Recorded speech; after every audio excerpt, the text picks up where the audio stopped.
Hello everyone, welcome to the study concept Indian history की आधुनिक भारत की इस क्लास में आपका बहुत बहुत स्वागत है।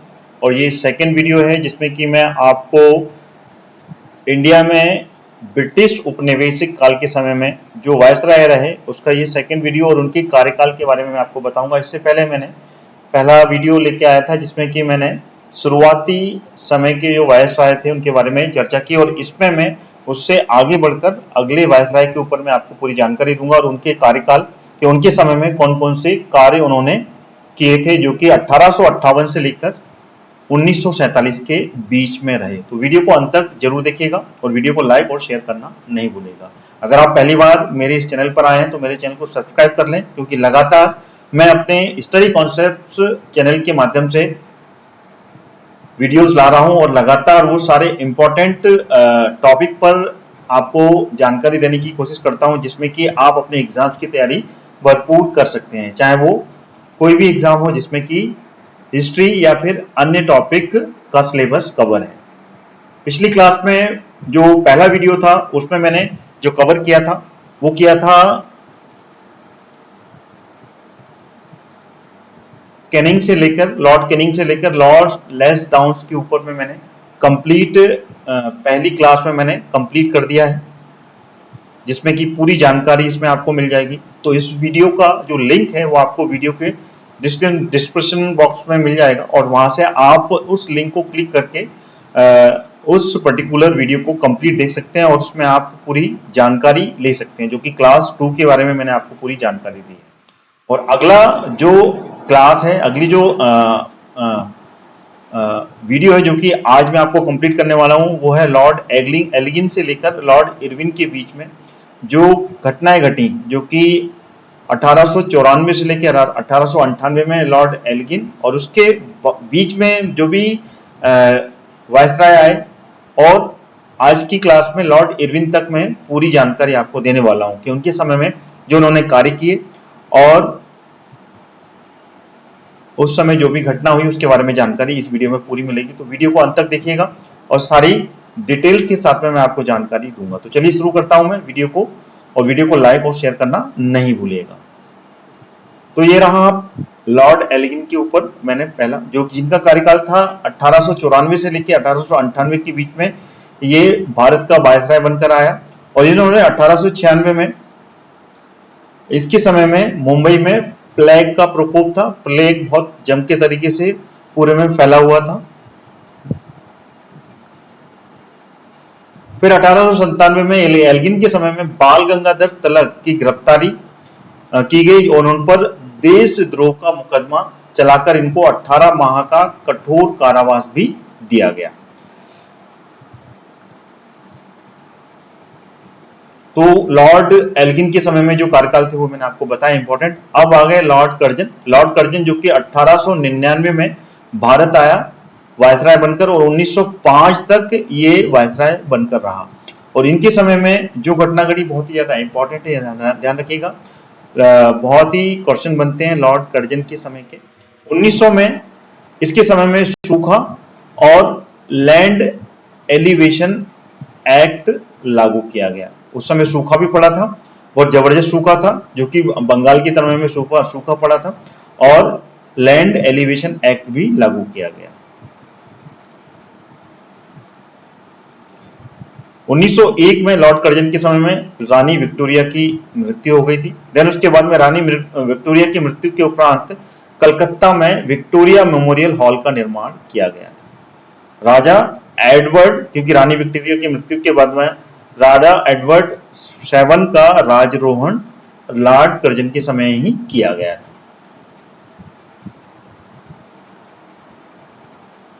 फिर 1903 में लॉर्ड कर्जन के समय में बंगाल में अकाल और सूखा दोबारा से यहां पर पड़ा और काफी ज्यादा ये क्षेत्र प्रभावित हुआ था लॉर्ड कर्जन के समय में 1903 में।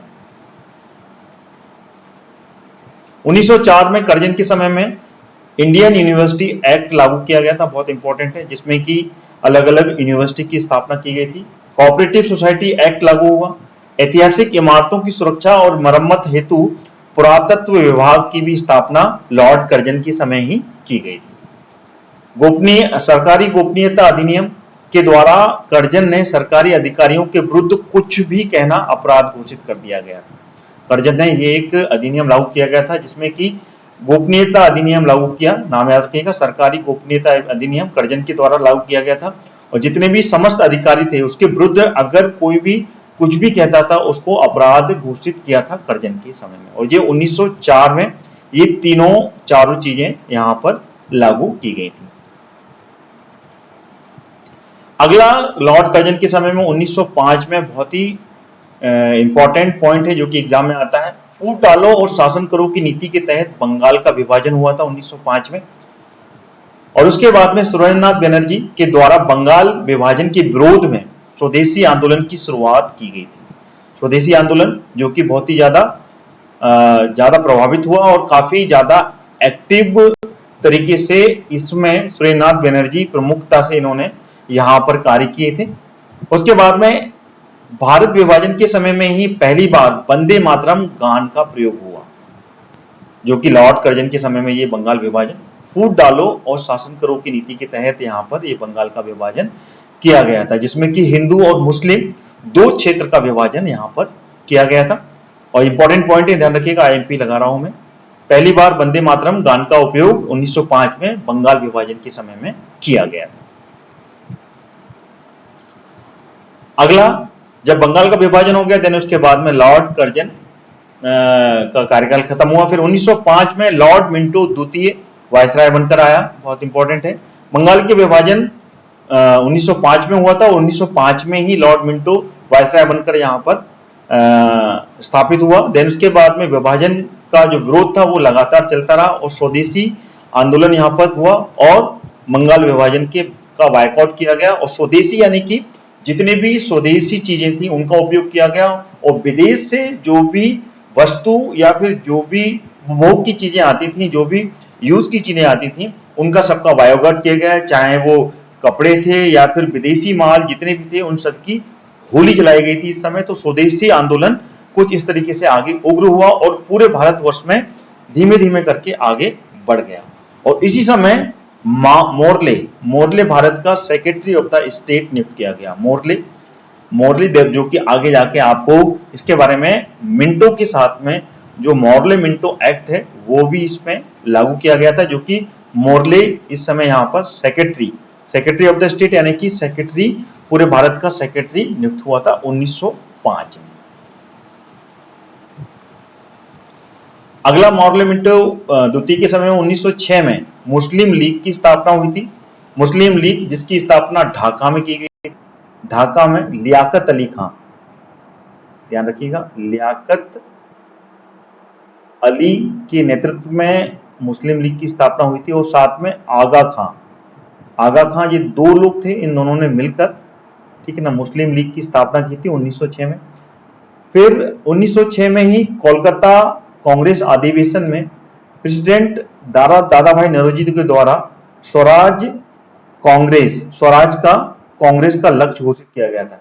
यानी कि दादा भाई नौरोजी के द्वारा स्वराज के लिए कांग्रेस के द्वारा लक्ष्य घोषित किया गया था। और ये 1906 के कलकत्ता का जो अधिवेशन था उसमें जो अध्यक्ष बने थे वो दादा भाई नौरोजी, यहां पर नौरोजी अध्यक्ष बने थे। लॉर्ड मिंटो के समय में 1907 में ही, क्योंकि 1905 से लेकर 1910 के बीच में वायसराय बनकर यहां पर ये आया था, तो 1907 के समय में, ठीक है ना, अंग्रेज और रशियन सम्मेलन हुआ था। यहाँ पर अंग्रेज और रशियन ने मिलकर यहाँ पर एक सम्मेलन किया था। 1907 में ही सूरत अधिवेशन हुआ था, ठीक है ना, जिसमें कि कांग्रेस दो दल के रूप में विभाजित हो गया था, जिसमें कि नरम और गरम दल के रूप में ये विभाजित हुआ था। 1907 का जो अधिवेशन था, ठीक है ना, इसमें गरम और नरम दल यानी कि 1905 का जो बंगाल विभाजन हुआ था उस समय जो रुष्टता हुई कांग्रेस में जो दो अलग अलग नेचर के जो लीडर थे वो अलग अलग रूप में यहाँ पे विभाजित हुए, जिसमें कि गरम दल में बाल गंगाधर तिलक, बिपिन चंद्र पाल और लाला लाजपत राय जो कि गरम दल के रूप में अलग हुए और इन्होंने अलग से गरम दल बनाया।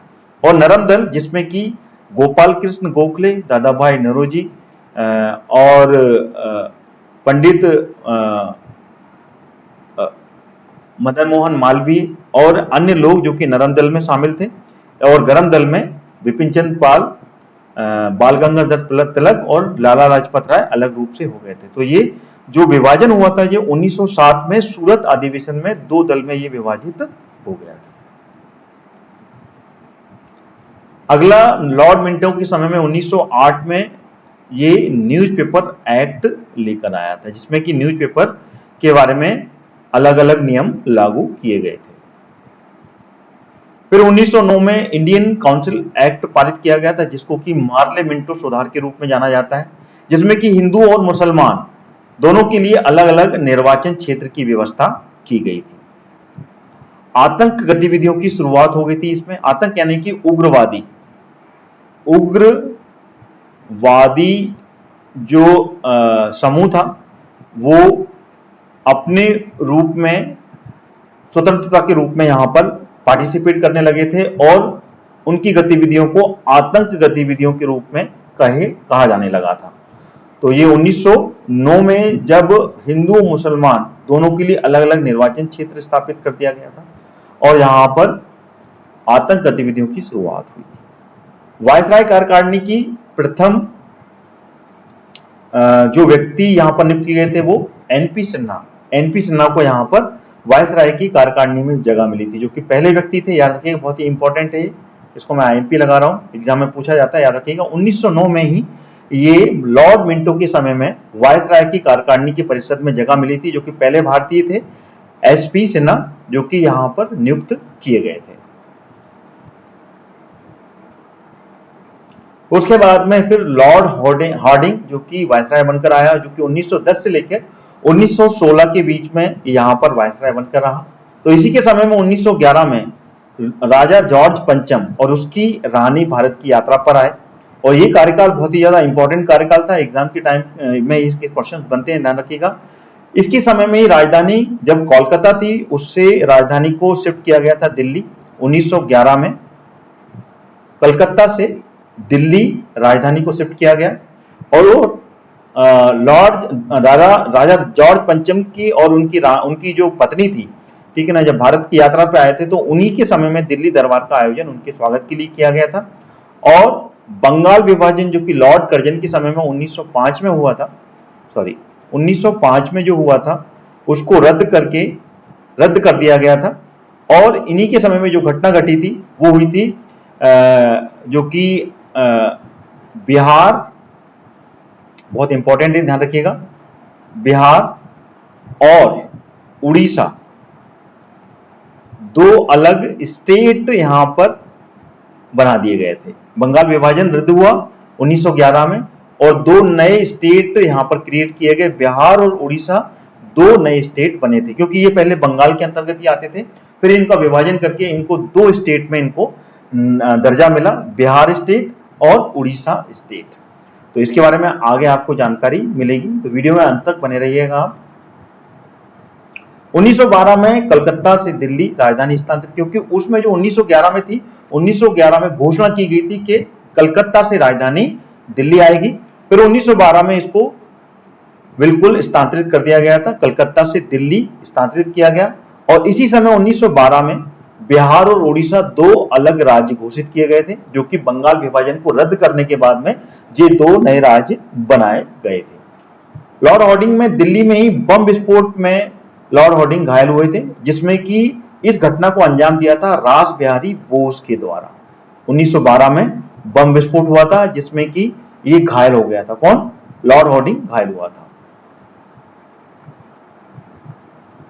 1913 लॉर्ड हार्डिंग के समय में रविन्द्रनाथ टैगोर को नोबेल प्राइज मिला था गीतांजलि के लिए, गीतांजलि जो इनकी काव्य था उसके लिए इनको यहां पर नोबेल प्राइज दिया गया था। भारत के पहले व्यक्ति थे जिनको कि यहां पर 1913 में नोबेल प्राइज दिया गया था। फिर उसके बाद में 1 नवंबर 1913 में संयुक्त राष्ट्र अमेरिका में स्थित सैन फ्रांसिस्को में गरम दल का गठन हुआ था। गरम दल जिसके की प्रमुख जो व्यक्ति थे वो थे लाला हरदयाल किसने यहां पर और अन्य लोगों ने, लाला हरदयाल के द्वारा और इनके अन्य जो साथी थे जिसमें कि बरकतुल्ला और अन्य साथी थे। इन सभी ने मिलकर यहाँ पर ये अमेरिका के सैन फ्रांसिस्को में गरम दल का गठन किया था। बहुत इंपॉर्टेंट है, ध्यान रखिएगा, क्वेश्चन पूछा जाता है कई एग्जाम में। 1 नवंबर 1913 में संयुक्त राष्ट्र अमेरिका में यानी कि यूएसए में ये सैन फ्रांसिस्को में ये गरम दल का गठन हुआ था। फिर उसके बाद में लाला हरदयाल के द्वारा प्रथम विश्व युद्ध के दौरान ये जर्मनी चले गए थे। जर्मनी के बर्लिन में भारतीय स्वतंत्रता समिति का गठन किया था, क्योंकि यहाँ पर इनका विरोध हुआ और यहाँ से इनको निकल जाने को कहा गया था अमेरिका से। तो अमेरिका से ये फिर जर्मनी की तरफ में इन्होंने कूच किया और जर्मनी के बर्लिन में इन्होंने फर्स्ट वर्ल्ड वॉर की शुरुआत हो गई थी। फर्स्ट वर्ल्ड वॉर के समय में ही इन्होंने क्या किया था, इन्होंने ये बर्लिन में, क्योंकि 1914 में पहला वर्ल्ड वॉर हुआ था और 1918 तक ये वर्ल्ड वॉर चला था। तो पहले ही वर्ल्ड वॉर के समय में बर्लिन में इन्होंने प्रथम भारतीय स्वतंत्रता समिति का गठन इन्होंने किया था। फिर 1914 में लॉर्ड होर्डिंग के समय में ही यहाँ पर प्रथम विश्व युद्ध की शुरुआत हुई थी 4 अगस्त को, जैसे कि मैंने आपको बताया, ठीक है ना। युद्ध की घोषणा हुई और 19 सितंबर को भारतीय सेना जो कि अंग्रेज का नेतृत्व कर रही थी, अंग्रेजों के नेतृत्व में यहाँ पर फ्रांस पहुंची थी और फ्रांस में इन्होंने यहाँ पर युद्ध में अंग्रेजी सेनाओं का साथ दिया था। लॉर्ड होर्डिंग की समय था 1916 में। 1915 में डिफेंस इंडिया एक्ट लागू किया गया था।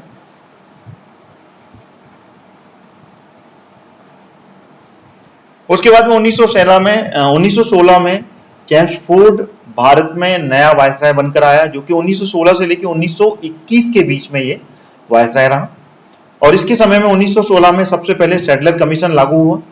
फिर उसके बाद में कांग्रेस और मुस्लिम लीग के बीच में लखनऊ समझौता किया गया, जिसको कि लखनऊ पैक्ट के नाम से भी जाना जाता है, जिसमें कि मुस्लिम लीग की जो मांगे थी, जिसमें कि 1909 के अधिनियम के तहत 1909 में जो मार्ले मिंटो सुधार के नाम पे जाना जाता है, उस समय जो पृथक निर्वाचन क्षेत्र की जो मांग की गई थी उसको कांग्रेस ने एक्सेप्ट कर लिया था और कांग्रेस और मुस्लिम लीग का 1909 का जो समझौता है वो लखनऊ पैक्ट के नाम पर जाना गया। और इसमें जो मुस्लिम लीग की मांगे थी उसके साथ में मुस्लिम लीग और कांग्रेस के साथ में ये समझौता हुआ था। और इसी समय 1916 में, ध्यान रखिएगा, 1916 में गरम दल का भी कांग्रेस में क्या हुआ था, विलय हो गया था।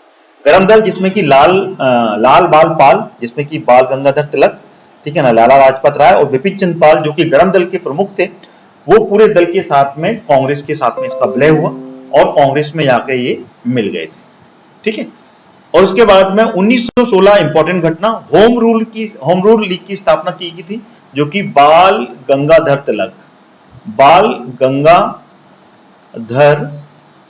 तिलक और एनी बिसेंट ने मिलकर की थी। यानी कि बाल गंगाधर तिलक ने, जो कि विदर्भ क्षेत्र यानी कि महाराष्ट्र में इन्होंने स्थापना की थी। और वहीं दक्षिण भारत में बात की जाए तो दक्षिण भारत में एनी बिसेंट ने इसकी शुरुआत 1916 में की थी।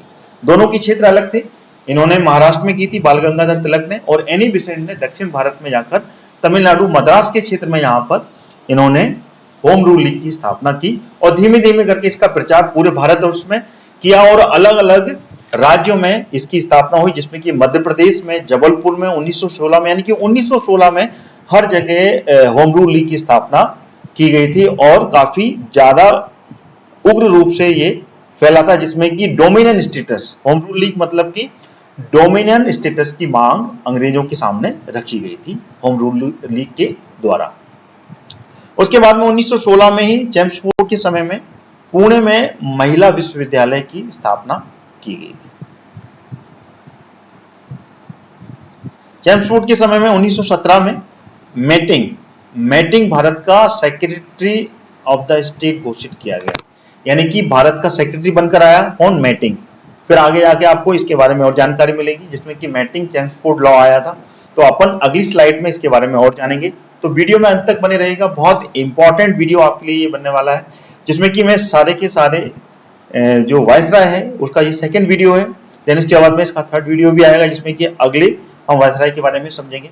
तो 1917 में मेटिंग भारत का सेक्रेटरी ऑफ स्टेट बनकर यहां पर आया।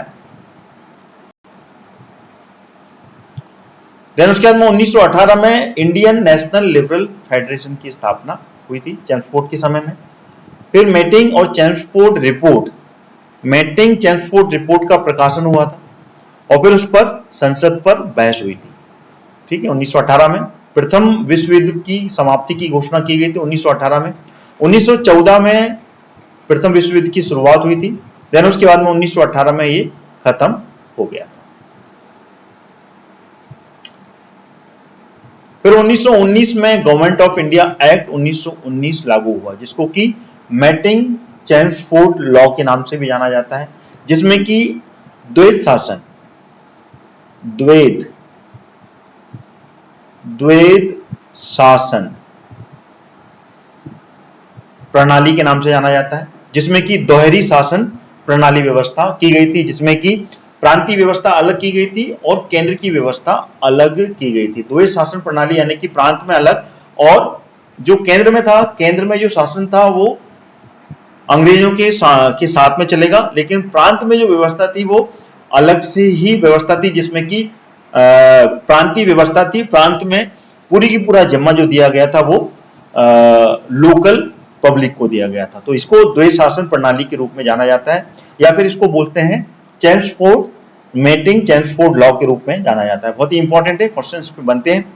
और इसी समय में खिलाफत आंदोलन की शुरुआत हो गई थी, जो कि अली ब्रदर्स, अली भाई या फिर अली बंधु बोलते हैं इनको, अली बंधुओं के द्वारा इसकी शुरुआत की गई थी, जिसमें कि मोहम्मद अली और शौकत अली, ठीक है ना, मोहम्मद अली और शौकत अली, ये दो ब्रदर थे जिन्होंने की खिलाफत आंदोलन की शुरुआत भारत में की थी, जिसमें कि खलीफा का जो पद था वो पद समाप्त किया था किसने, अंग्रेजों ने। कहां पर, अरब में, अरब कंट्री में जो खलीफा का पद समाप्त किया था, उसके विरोध में भारत में खिलाफत आंदोलन की शुरुआत की थी मोहम्मद अली और शौकत अली, जिनको कि अली ब्रदर्स के नाम पर, अली बंधुओं के नाम पर जाना जाता है। ठीक है, तो ये 1919 में चेम्सफोर्ड के समय में ही ये घटना घटी थी। आगे चलते हैं। 1920 में बाल गंगाधर तिलक की मृत्यु हो गई थी। फिर उसके बाद में कांग्रेस के द्वारा महात्मा गांधी के नेतृत्व में असहयोग आंदोलन की शुरुआत की गई थी। ध्यान रखिएगा, 1919 में जो खिलाफत आंदोलन हुआ था, तो खिलाफत आंदोलन में गांधी जी ने भारत में लीड किया था और प्रमुख लीडर के रूप में उभरे थे, जिससे कि मुस्लिमों का साथ गांधी जी के जो असहयोग आंदोलन हुआ था उसमें ज्यादा से ज्यादा मुस्लिमों ने भी साथ दिया था। और ये जो आंदोलन था, असहयोग आंदोलन, काफी ज्यादा उग्र हुआ था और इसकी शुरुआत होते ही ये पूरे भारत में धीमे धीमे कर काफी ज्यादा तेज हुआ था और इसकी शुरुआत 1920 में हुई थी, ध्यान रखिएगा। फिर 1921 में अहमदाबाद में हुए वार्षिक आंदोलन में असहयोग आंदोलन की काफी ज्यादा तेजी आई, क्योंकि ये आंदोलन जो अहमदाबाद में जो कांग्रेस का अधिवेशन हुआ था, वार्षिक आंदोलन, उसमें इसको काफी ज्यादा तेज करने का क्या किया गया था, निर्णय लिया गया था। और 1921 में मोपला विद्रोह हुआ था। मोपला विद्रोह ये दक्षिण भारत में हुआ था, ध्यान रखिएगा, दक्षिण भारत का ये विद्रोह था, मोपला विद्रोह। देन उसके बाद में प्रिंस ऑफ वेल्स एडवर्ड की भारत की यात्रा हुई थी। इस समय प्रिंस ऑफ वेल्स भारत की यात्रा में 1921 में आया था।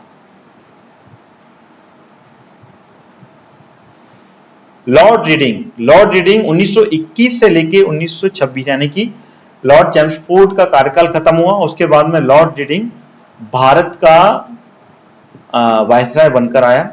और 1922 में इसके समय में जो मीटिंग था, मीटिंग यानी कि secretary of the state meeting ने यहाँ पर त्यागपत्र दिया और इसका कार्यकाल खत्म हुआ, जो कि 1922 में इसमें त्यागपत्र दे दिया था। और 1922 में ही एक और इंपॉर्टेंट घटना घटी थी, असहयोग आंदोलन वापस ले लिया गया था, क्योंकि 22, ध्यान रखिएगा, 1922 में 5 फरवरी 1922 में चोरा चोरी की जो घटना घटी थी, उसमें अंग्रेजी सिपाही और एक इंस्पेक्टर को पुलिस चौकी में बंद कर ठीक है ना, जो असहयोग आंदोलन की कार्यकर्ता थे, जो उग्र हो गए थे और उन्होंने इनको आग के हवाले कर दिया था और उन 22 पुलिस वालों को यहां पर जलाकर मार डाला था, जिससे कि गांधी जी काफी ज्यादा व्यथित हुए और काफी दुखी हुए और उन्होंने असहयोग आंदोलन वापस लेने की घोषणा कर दी थी। ये 5 फरवरी की घटना थी। उसके बाद में 12 फरवरी यानी कि ठीक एक हफ्ते बाद में 12 फरवरी 1922 को असहयोग आंदोलन वापस ले लिया गया था। 1923 में स्वराज पार्टी की स्थापना हो गई थी, क्योंकि 1922 में ही 24 मार्च 1922 में समस्त कांग्रेसियों को, जितने भी कांग्रेसी थे, असहयोग आंदोलन की वापसी के बाद में, क्योंकि चोरा चोरी की जो घटना थी उससे अंग्रेज काफी ज्यादा नाराज हुए और जितने भी कांग्रेसी थे सभी को अरेस्ट कर लिया गया और सबको जेल में डाल दिया गया। 24 मार्च 1922 को गांधी जी को गिरफ्तार किया और उसके बाद में इनको जेल में डाला गया और इनको 6 वर्ष का कारावास की सजा सुनाई थी। लेकिन उसके बाद में ये बीमार पड़ गए तो इनको 2 वर्ष में ही इनको रिहा कर दिया गया था। लेकिन उसके बीच में जो मूवमेंट थे, इंडियन फ्रीडम के मूवमेंट थे, वो काफी ज्यादा सुस्त हो गए थे और पूरे भारतवर्ष में कहीं पे भी कोई ऐसी घटना नहीं घट रही थी जिससे कि कुछ एक्टिविटीज भारतीय स्वतंत्रता की दिखे। तो इस बीच में मोतीलाल नेहरू और CR दास, इन दोनों ने मिलकर 1923 में मोतीलाल नेहरू और CR दास, जो कि जेल में थे उस समय, ठीक है ना, इन दोनों ने मिलकर स्वराज पार्टी की स्थापना की थी 1923। फिर उसके बाद में भारतीय सेना, 1923 में ही क्या हुआ था, भारतीय सेना की कुछ पलटन पर भारतीय का नियंत्रण का निर्णय रीडिंग के द्वारा लिया गया। यानी कि रीडिंग जब वायसराय था तो भारतीय सेना ने में की कुछ पलटन पर भारतीय सेना का नियंत्रण दे दिया गया था और यहां पर भारतीय सेना एक इंडिपेंडेंट बॉडी बनकर सामने आई थी, जो कि यहां पर निर्णय लेने की क्षमता यहां पर शुरू हो गई थी, ठीक है ना। और यहां पर जब मोतीलाल नेहरू ने स्वराज पार्टी की स्थापना की थी, देन उसके बाद में इन्होंने पूरे भारत भर में भ्रमण भी किया था और अपना जो इंडियन मूवमेंट था उसकी दोबारा से शुरुआत की थी। आगे चलते हैं। लॉर्ड रीडिंग, 1925 में CR दास की फिर मृत्यु हो गई थी, जो कि स्वराज पार्टी की स्थापना की थी। देन उसके बाद में इन्होंने, ठीक है ना, स्वास्थ्य की खराबी के कारण स्वास्थ्य की इनको ज्यादा स्वस्थ नहीं रह पाए थे और इनकी मृत्यु हो गई थी, काफी उम्र में थे ये। फिर उसके बाद में 1925 में ही इंटर यूनिवर्सिटी बोर्ड की भी स्थापना रीडिंग के समय में हुई। फिर उसके बाद में लॉर्ड, जब रीडिंग का कार्यकाल खत्म हुआ, फिर आया इरविन वायसराय बनकर आया 1926 में और इसका कार्यकाल 1926 से लेकर 1931 तक रहा। 1926 में जब लॉर्ड इरविन वायसराय बन के आया, रुपए का अवमूल्यन हुआ, यानी कि रुपए में इन्फ्लेशन आया और रुपए को की जो मूल्य था वो घटा दिया गया, ठीक है ना। पहले जो मूल्य था उससे इसका मूल्य कम कर दिया गया, अवमूल्यन किया गया लॉर्ड इरविन के समय में। याद रखिएगा, बहुत ही इंपॉर्टेंट पॉइंट है ये, एग्जाम में पूछा जा सकता है। तो 1926 में इरविन के समय में रुपए का अवमूल्यन यानी कि रुपए की मूल्य को घटा दिया गया था, जो कि पूरे विश्व में इसके रुपए का अवमूल्यन किया गया और कम कर दिया गया था। फिर 1927 में साइमन कमीशन की नियुक्ति हुई, यानी कि साइमन कमीशन नियुक्त किया गया था और ये साइमन कमीशन जो चैम्सफोर्ड लॉ 1919 में द्विशासन प्रणाली थी, जो कि इंडियन काउंसिल एक्ट लागू किया गया था, उस समय ये तय किया गया था कि हर 10 वर्ष में जो भी सरकारी नीति होंगी, जो भी सरकारी कार्य किए जाएंगे एक्ट के तहत, उस पर विचार विमर्श किया जाएगा और उस पर कुछ ना कुछ निर्णय लिया जाएगा कि जो भी कार्य किए गए उसमें इस एक्ट से कितना ज्यादा रिफॉर्म हुआ। तो उसके तहत एक कमीशन, एक आयोग गठन करने का 1919 में निर्णय लिया गया था कि हर 10 वर्ष में एक आयोग का गठन होगा और वो आयोग इन सिफारिशों को यहां पर रखेगा कि इसमें कितना रिफॉर्म करना जरूरी है। तो उसी के तहत 1927 में साइमन कमीशन की नियुक्ति की गई थी। और ये 1928 में साइमन कमीशन भारत आया था उसके बाद में। लेकिन 1927 में ही कांग्रेस में मद्रास अधिवेशन में स्वतंत्रता को भारतीयों ने अपना लक्ष्य के रूप में अपनाया था, यानी कि हमें अब स्वतंत्रता ही चाहिए, और कांग्रेस ने मद्रास के अधिवेशन में स्वतंत्रता को अपने लक्ष्य के रूप में अपनाया था। 28 में सर्वदलीय सम्मेलन हुआ था। यहां पर सर्वदलीय सम्मेलन है कि जितने भी भारत में दल थे, चाहे वो मुस्लिम लीग हो या फिर अन्य दल जो कि उस समय बन गए थे, कांग्रेस के साथ में मिलकर सर्वदलीय सम्मेलन यहां पर किया गया था। सभी दल एक साथ आए थे, जो कि इरविन के समय में हुआ था। उसके बाद में 1928 में नेहरू रिपोर्ट प्रस्तुत की गई थी। नेहरू रिपोर्ट यानी कि मोतीलाल नेहरू ने एक रिपोर्ट तैयार की थी जिसमें कि ड्राफ्ट बनाया था संविधान का।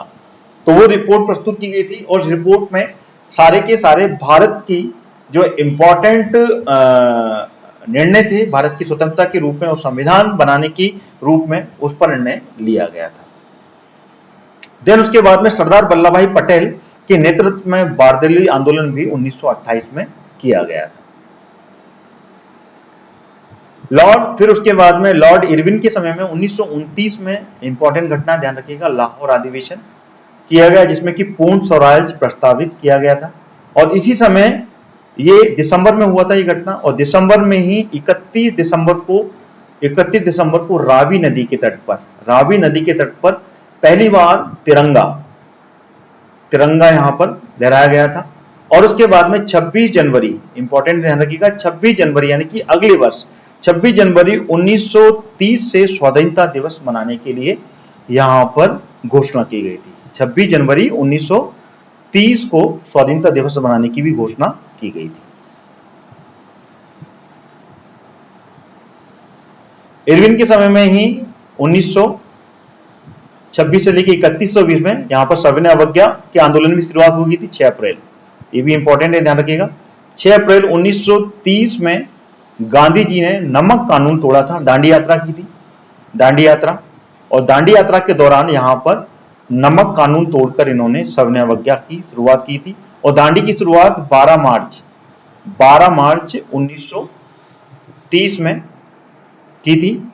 और इसमें टोटल 79 प्रतिनिधि शामिल हुए थे। उसके बाद में बहुत ही जबरदस्त ये आंदोलन रहा था और लगभग 240 किलोमीटर की ये पद यात्रा करने के बाद में इन्होंने नमक कानून तोड़ा था। और सविनय अवज्ञा आंदोलन यानी कि जितने भी जो भी अंग्रेजों के द्वारा टैक्सेस लगाए गए थे सभी पर इन्होंने मनाही कर दी थी, किसी को भी नहीं देने के लिए इस आंदोलन की शुरुआत की थी। यानी कि सविनय यानी कि एक रिक्वेस्ट के साथ में जितने भी टैक्सेस थे और जो भी उस समय अंग्रेजों के द्वारा यहां पर कार्य किए जा रहे थे, चाहे वो व्यापार किया जा रहा था, सबका विरोध यहां पर सविनय अवज्ञा के द्वारा शुरू किया गया था। और काफी उग्रता के साथ में, काफी तेजी के साथ में ये पूरे भारत में फैल गया था। ये 1930 में इसकी शुरुआत हुई थी। और उसी समय में साइमन कमीशन भी 1930 में ये रिपोर्ट प्रकाशित की गई थी, क्योंकि 1927 में साइमन कमीशन की नियुक्ति हुई। 1928 में साइमन कमीशन भारत आया, और जब 1928 में भारत आया था तब लाला लाजपत राय के साथ में काफी ज्यादा इसका विरोध भी हुआ था। और 1928 में लाला लाजपत राय लाठी चार्ज के समय में घायल हुए थे और उनकी मृत्यु हो गई थी। देन उसके बाद में 1930 में साइमन कमीशन रिपोर्ट प्रकाशित की गई और कुछ बिंदुओं पर यहां पर गौर किया गया। देन उसके बाद में ये जो रिपोर्ट थी आगे चलकर 1935 के अधिनियम में ये सारे के सारे जो बिंदु साइमन कमीशन के रिपोर्ट के आधार पर तय किए गए थे उसमें लागू किए गए, जो कि आगे आपको अगले इस वीडियो में आपको जानकारी मिलेगी। तो वीडियो में अंत तक बने रहेगा, काफी इंपॉर्टेंट ये वीडियो आपके सामने रहेगा। फिर उसके बाद में 1930 में रेनरे मैकडोनाल्ड की अध्यक्षता में पहले गोलमेज सम्मेलन आयोजन किया गया। पहला गोलमेज सम्मेलन जो कि 1930 में, जो कि इंग्लैंड के प्रधानमंत्री थे मैकडोनाल्ड, उनकी अध्यक्षता में रखा गया। 1931 में जब पहला जो गोलमेज सम्मेलन था जो कि सफल नहीं हो पाया था, क्योंकि उसमें कांग्रेस ने पार्टिसिपेशन नहीं दिया था 1930 में। बाकी के अन्य सभी दल वहां पे पार्टिसिपेट हुए थे, लेकिन कांग्रेस की उपस्थिति ना होने के कारण मैकडोनाल्ड ने बिल्कुल ये कंफर्म हो गया था कि कांग्रेस अगर सम्मेलन में पार्टिसिपेट नहीं करती है तो उनके उद्देश्य की पूर्ति नहीं हो पाएगी। तो इस कारण से इरविन के समय में ही, ठीक है ना, यहां पर गांधी जी को मनाने की कोशिश की और रेमजे मैकडोनाल्ड ने यह बताया कि आप कोशिश करें कि गांधी जी दूसरे गोलमेज सम्मेलन में आए। तो उसी के तहत 5 मार्च को गांधी जी और इरविन के बीच में एक समझौता किया गया। उस समझौते में कुछ बिंदुओं पर आपस में सहमति हुई और सहमति होने के बाद में यहां पर गांधी जी 1931 में 5 मार्च, ठीक है ना, 1931 में सितंबर में दूसरे गोलमेज सम्मेलन में सम्मिलित हुए, जिसमें कि सबने अवज्ञा आंदोलन, जो सबने अवज्ञा आंदोलन था उसकी वापसी का बिंदु इरविन ने रखा था कि इसको वापस लिया जाए और गांधी जी ने वहां पर यह बिंदु रखा था कि जितने भी राजनीतिक कैदी हैं उनको रिहा किया जाए। तो वो भी रिहाई हुए और यहां पर सबने अवज्ञा आंदोलन उस समय वापस ले लिया गया था। फिर उसके बाद में सितंबर में द्वितीय गोलमेज सम्मेलन में गांधी जी शामिल हुए, ठीक है, शामिल हुए, लेकिन ये सम्मेलन सफल नहीं हो पाया क्योंकि इसमें जो अंग्रेजी प्रधानमंत्री थे मैकडोनाल्ड, उन्होंने जिन्ना और अंबेडकर जी को वहां पर अपने खुद के बिंदुओं पर यहां पर बीच में डाल दिया गया था, जो कि मुस्लिम अपने अपने समुदायों की डिमांड के बारे में वहां पर मांग कर रहे थे। तो जिससे कि गांधी जी काफी ज्यादा दुखी हुए और वहां से उल्टे पैर वापस हो गए थे और ये सम्मेलन में भी इनको सक्सेस नहीं मिली थी। इनकी जो सक्सेस रेशो था वो कितना था, 0% रहा और ये सम्मेलन भी सफल नहीं हो पाया था, जो कि कौन सा था, ये दूसरा सम्मेलन था, दूसरा गोलमेज सम्मेलन था।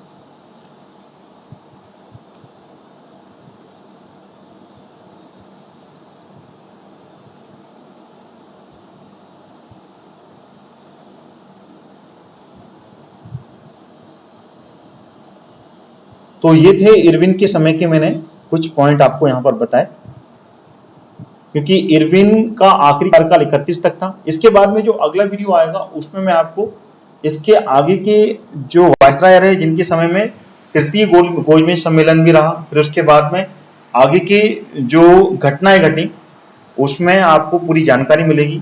तो इससे अगले वाला वीडियो भी आपको बहुत ही ज्यादा इंपॉर्टेंट है। वीडियो ये वाला कैसा लगा आपको और इसमें मैंने जो जानकारी दी ये आपको कैसी लगी, कमेंट करके जरूर बताएं। और कहीं से भी कोई भी डाउट हो आप डायरेक्टली कमेंट बॉक्स से वो सारे डाउट मुझसे पूछ सकते हैं, मैं आपके कमेंट्स में ही इसके सारे जवाब दूंगा। साथ ही साथ मेरी वीडियो को आप लाइक और शेयर करना ना भूलें और मेरे चैनल को अगर आप अध्ययन करना चाहते हैं इंडियन हिस्ट्री का, इंडियन पॉलिटी का, ज्योग्राफी का, साथ ही साथ मध्य प्रदेश जीके का, तो मेरे चैनल को आप ट्यून करके रखिए और प्लेलिस्ट से वो सारे के सारे इंपॉर्टेंट वीडियो आप देख सकते हैं और अपने एग्जाम्स की तैयारी कर सकते हैं। तो इस वीडियो को मैं यहीं समाप्त करता हूं।